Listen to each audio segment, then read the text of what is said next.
जिसे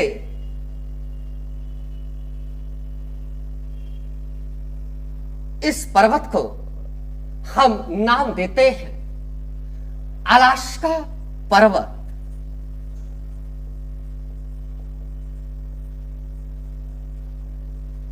अलास्का पर्वत। ध्यान दीजिए विद्यार्थी, मेरे साथ बने रहिए इस लाइव परिचर्चा में, और मैं विकास चतुर्वेदी कराता रहूंगा लगातार आपके ज्ञान में वृद्धि। हम जा चुके हैं अलास्का पर्वत पर, जो अलास्का प्रदेश का एक प्रमुख पर्वत श्रृंखला के रूप में दिखाई देता है। बने रहिए मेरे साथ, करते रहिए अपने ज्ञान में वृद्धि। विद्यार्थी जो इस क्लास को देखेगा वो एक लाइक जरूर कर देगा, और अच्छे अगर लगे तो अपने विद्यार्थियों को, अपने दोस्तों को जरूर शेयर कर दीजिएगा। एक छोटा सा कमेंट भी बनता है, क्योंकि अध्यापक को ऑडियंस चाहिए, अध्यापक को प्यार इसलिए चाहिए। मैं इसी तरह आपके सामने अपनी नॉलेज को शेयर करता रहूंगा। यही मैपिंग है ओरिजिनल। अगर इस प्रकार आप पढ़ लेंगे तो सिविल सर्विस में आने वाले किसी भी मैपिंग के सवाल को आप छोड़ नहीं सकते। ये जबरदस्त क्लास है मैपिंग की। आइए देखते, देखिए अब इसको कैसे पढ़ोगे आप।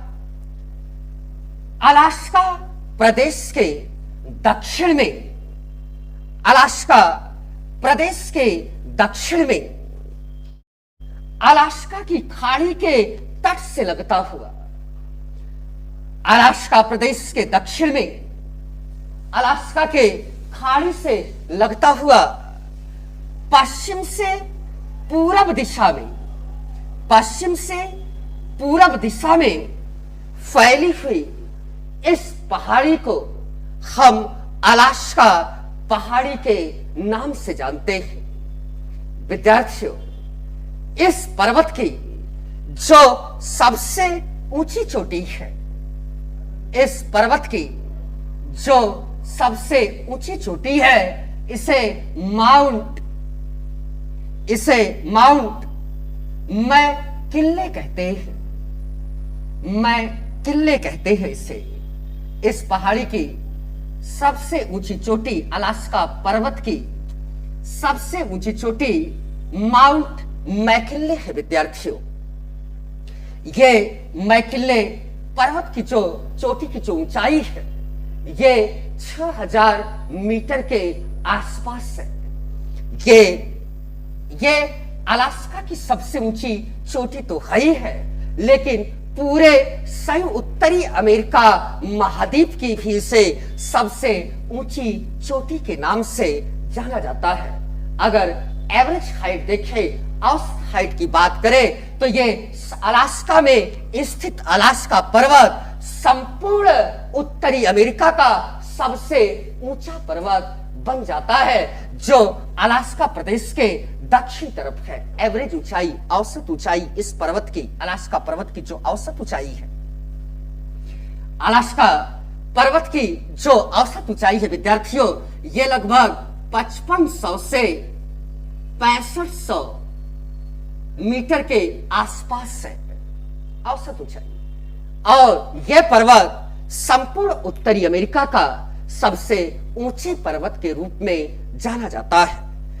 इतनी ऊंचाई के कारण, अब अगला स्टेप देखिए, इतनी ऊंचाई के कारण इस पर्वत पर तापमान -20 से -40 डिग्री सी तक चला जाता है, 40 डिग्री सी माइनस चला जाता है, जिस कारण इस पर्वत के अधिकांश भाग पर बर्फ की चादरें लिपट जाती है।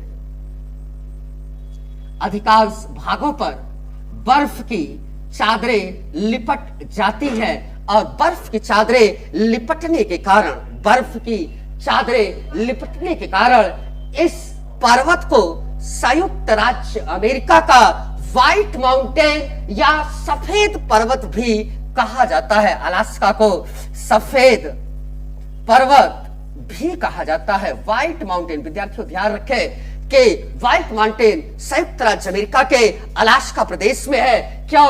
क्योंकि अलास्का पर्वत पर बर्फबारी होने के कारण यह पर्वत सफेद सफेद दिखाई देता है। ध्यान रखिए विद्यार्थियों, जब सूर्योदय की पहली किरण इस पर्वत पर पड़ती है, जब पीली पीली सुबह सुबह की किरणें जब इस पर पड़ती है, तो व्हाइट पर्वत, व्हाइट बर्फ के कारण इस पीली तरंगों किरणों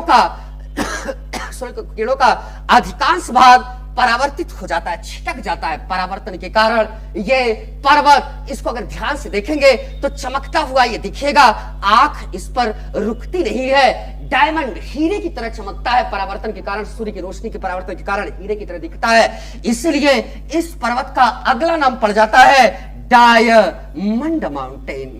ये संयुक्त राज्य अमेरिका के अलास्का प्रदेश में स्थित ये डायमंड माउंटेन पर्वत है। कितना अद्भुत छटा है, पूरे पर्वत पर सफेद बर्फ की चादर लिपटी हुई है, ऊंचा शिखर है, एक तरफ प्रशांत महासागर के अलास्का की खाड़ी का जल बिखरा हुआ है। गजब अद्भुत नजारा है इस संपूर्ण पर्वत का विद्यार्थियों। अब देखिए, इसे व्हाइट पर्वत कहते हैं, क्यों कहते हैं बता दिया, इसे डायमंड माउंटेन कहते हैं, क्यों कहते हैं बता दिया। अब इस पर देखते हैं कि इस पर क्या है कि अब इस पर्वत पर तापमान कम होने के कारण इस पर क्या होता है, ग्रीन वेजिटेबल, हरे भरे पौधे भी पाए जाते हैं। विद्यार्थियों, इस पर जगह जगह इस पर्वत पर क्रिसमस ट्री पाए जाते हैं, जिसे हम शंकुधारी या कोणधारी वृक्ष कहते हैं। कोणधारी वृक्ष कहते हैं। इसके अधिकांश भाग पर कोणधारी वृक्ष उगता दिखाई देता है। ये मुलायम लकड़ी का पौधा है और संयुक्त राज्य अमेरिका के इस प्रदेश में इसका अधिकांश क्षेत्र पाया जाता है। विद्यार्थियों, ध्यान रखिएगा कि अगर लकड़ी मुलायम है तो कागज उद्योग के लिए उपयोग में लाया जाता है।